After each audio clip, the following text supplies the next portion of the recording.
എനിക്ക് തോന്നിയേ ഇച്ചിരി ഉപ്പ് കുറവുണ്ടെന്ന് തോന്നി. ഞാൻ ഇനിയിപ്പോൾ ഉപ്പ് കല്ലോ ഉപ്പ് പൊടിയോ ഇട്ടാൽ ഇതിലേക്ക് അവിടെ ഇവിടെയൊക്കെ പിടിച്ചിരിക്കും. അത് കാരണം നമ്മൾ കല്ലുപ്പ് ഇങ്ങനെ വെള്ളം ഒഴിച്ച് കുപ്പിയിൽ ലയിപ്പിച്ച് വെച്ചിട്ടില്ലേ, അങ്ങനെ അതിന്റെ നീരാട്ടോ ഒഴിച്ചത്. അപ്പൊ നീരാകുമ്പോ എല്ലായിടത്തേക്കും പെട്ടെന്ന് സ്പ്രെഡായി കിട്ടും. നല്ല കോരിച്ചൊരിയണ മഴയത്ത് കഴിക്കാൻ ആവി പറക്കണ ചൂടോടെയുള്ള ചക്കപ്പുഴുക്ക്. അപ്പൊ അങ്ങനെയുള്ള സംഗതികൾക്ക് ഉപ്പ് നീര് തളിക്കണം. അതിനുവേണ്ടി ഉപ്പ് നീര് എപ്പോഴും കലക്കി വെച്ചേക്കും. അപ്പൊ മതി. ഓക്കെ. മഴയത്ത് നല്ല ഫ്രീ ആയിട്ടിരുന്ന ഒരു പ്ലേറ്റ് ചക്കപ്പുഴുക്കും കട്ടൻ ചായയും കുടിക്കുമ്പോ കിട്ടുന്ന ആ ഒരു സുഖം ചില്ലറയാണോ? അല്ല, നല്ലതാ. മഴ കണ്ടോണ്ട് കഴിക്കണം, അതാണ് അതിന്റെ രസം. ഇരുണ്ടു പോഞ്ഞു വന്നുണ്ട്.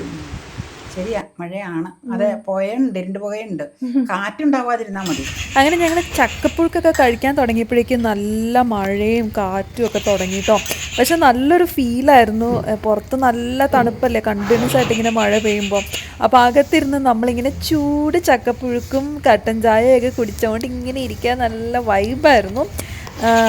ചക്കപ്പുഴുക്കിൻ്റെ രുചി ശരിക്കും എൻജോയ് ചെയ്തത് ആ വൈബും കൂടി ആസ്വദിച്ചപ്പോഴാട്ടോ. നിങ്ങളും ആസ്വദിച്ചോളൂ ആ വൈബ്.